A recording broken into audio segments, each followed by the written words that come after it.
Funny story. I posted on Threads a couple of weeks ago about how I'm no longer using Instagram in my podcast marketing strategy and how I'm still making money and my podcast is still getting downloads. Someone commented on it and asked, "Why is that relevant?" And then another commenter commented on that comment. Say that 3 times fast. And that commenter said, "It probably has to do with Pinterest." I laughed so hard at that comment because I really do talk about Pinterest all the time. But I talk about it all the time because it truly has changed my life.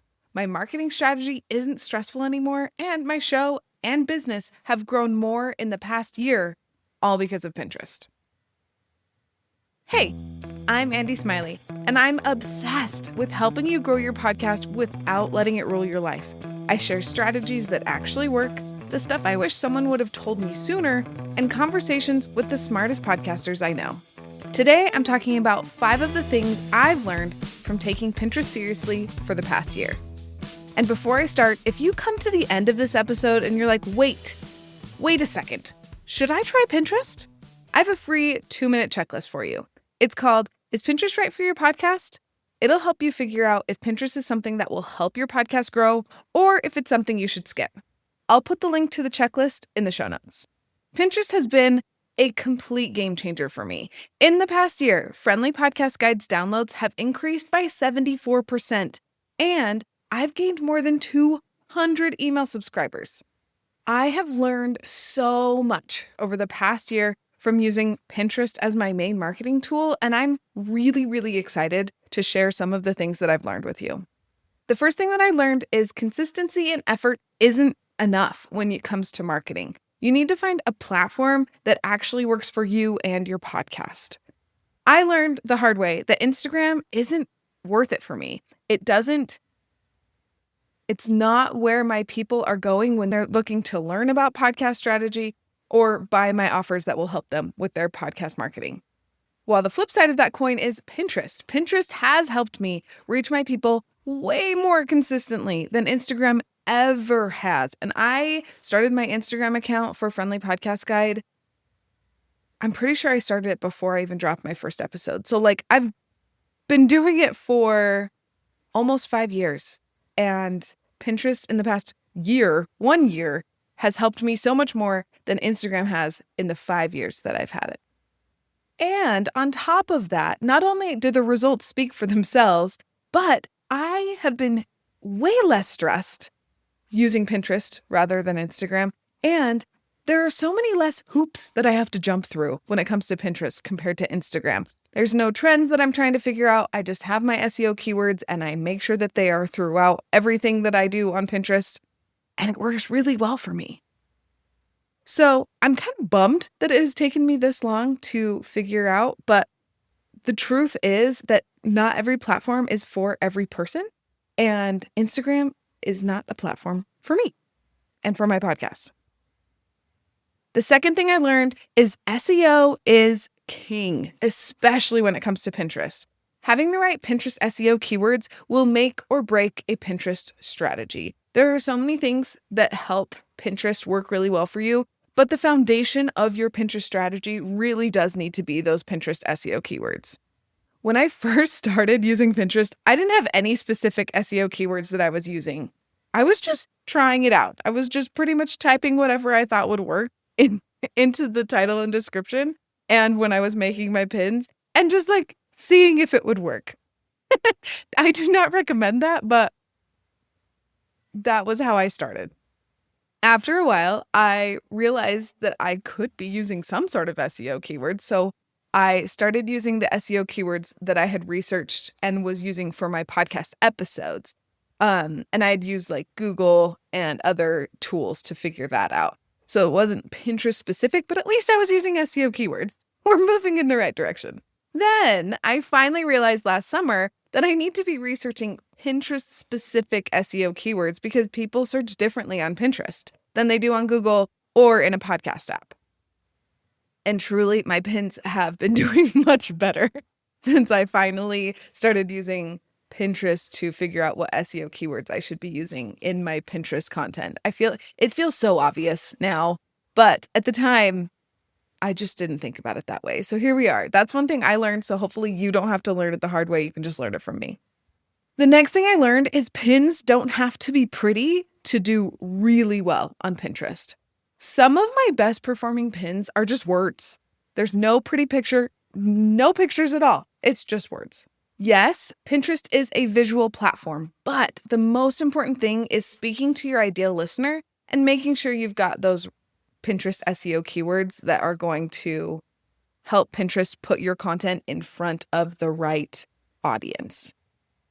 While I will say it is nice to have your face on some of your pins to help people connect with you a little bit better, it really is not essential. It's way more important to make sure that your pin describes exactly what your pinner's going to get when they click on that pin. Because the goal is to get people to listen to the episode, right? So if they're clicking on the pin, but the pin doesn't reflect what the episode is about, then they're not going to listen to the episode. And then what was the point of making that pin? So make sure that your pin is actually about the episode. Yes, having a beautiful picture on your pin can be fun.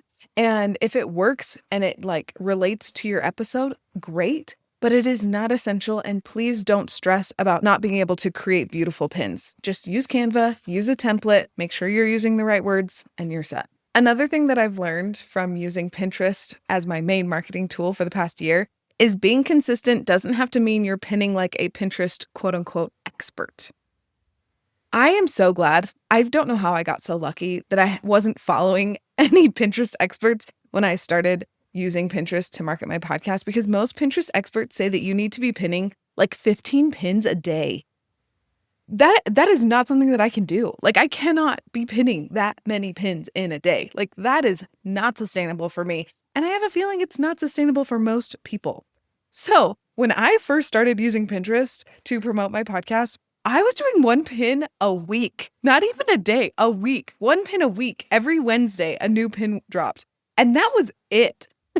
And I was proud of myself for doing that. I'm so glad that I wasn't following any Pinterest experts because I feel like I would have given up. But so if you have listened to Pinterest pin experts that are like, hey, you need to be doing 15 pins a day. Sure, you can be successful doing that, but that's not the only way to use Pinterest. So send me a DM on Threads or something and we can chat, because don't give up if you think that 15 pins a day is the only way to do it. Slowly over time, I have increased how many pins that I'm posting. Now I'm up to 1 pin a day, but I do schedule those out at least a week in advance. Just batch create my pins and then schedule them out, because I can't do that every day. I have so many other things to do. And my favorite part is that with my pinning once a week and slowly going up to now I'm pinning once per day, I have seen so much success with my podcast. I've been able to grow my podcast. My podcast grew 74% in the past year, which is still such a fun number. It's just kind of crazy, but here we are. And I've had more than 200 email subscribers join my email list in the past year, also because of Pinterest. So yes, 15 pins a day, you're probably going to have a successful Pinterest strategy that way, but also, at least for most of us, I think you're going to burn out if you try and do 15 pins per day. So figure out what's going to work best for you and for your podcast so that you can stay consistent, and then do that. That is what's best for you, is making sure that whatever you're going to do, you can stay consistent for the long haul and not burn out after a couple months. And the fifth thing I've learned from taking Pinterest seriously for the past year is that nothing happens overnight, at least not for me. Pinterest did not give me instant success, but slowly I started to see the results on Pinterest trending upward. I started to see more views and then more pin clicks. And then I started to see my episodes were getting more downloads. I have seen so many podcasters give up on Pinterest when they aren't seeing massive results after just 1 month. And the truth is that Pinterest is a long game. And this probably sounds very familiar to you, because we all know that podcasting is also a long game. When you get into it, hopefully someone told you that podcasting is a long game, because you're just not going to see results overnight. That's just part of podcasting. And truly, it's part of Pinterest too, which is why Pinterest, podcasting, it's just a match made in heaven, because you have the same mindset for both. I love it. So with Pinterest, you won't start seeing big results until you've been consistently pinning for 2 to 4 months. I would probably lean more toward 4 months, but I will say I started to see some of my pins pop off around 2 months, but I started to see even more around 4 months, and that's been the same for a lot of my clients, is right between 2 and 4 months. And I know that sounds like a really long time, but please don't let that scare you, because all of the content that you put on Pinterest, it doesn't die after 72 hours like on traditional social media. It keeps circulating for months or even years. So truly, I have a pin that I posted, I think it was in 2023, and it is still one of the pins that gets the most views on of all of my pins. It just keeps staying either at the top or close to the top. So pins can live for a really long time and continue to introduce you and your podcast to people that need your content, that are looking for help from you. So amazing. Pinterest is awesome.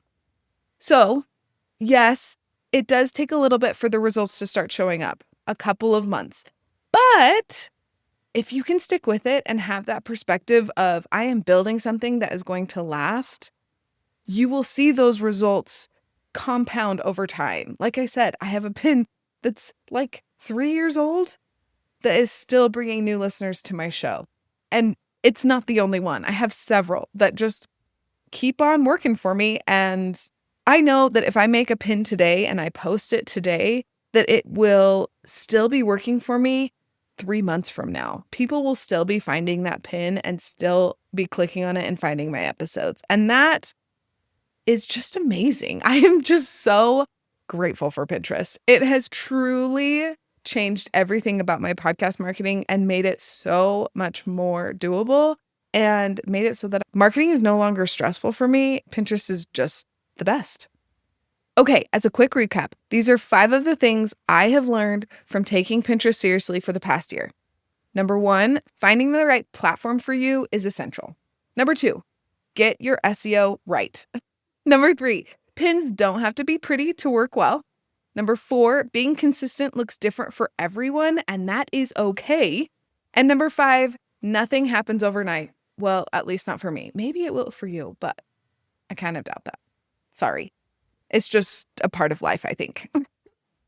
Do you have a friend who's been thinking about using Pinterest for her podcast but isn't sure if it's worth it? Text her and tell her about this episode. You can literally just click the little share button and copy the link and send it right to her. I'm pretty sure that this episode will change her life, just like Pinterest changed mine. Next week, Kylie Chandler and I will be talking about how to grow your email list, as a nice little follow-up to my conversation last month with Allie when I talked to her about why podcasters need to be using email marketing. Thanks for being here, and I'll see you next week.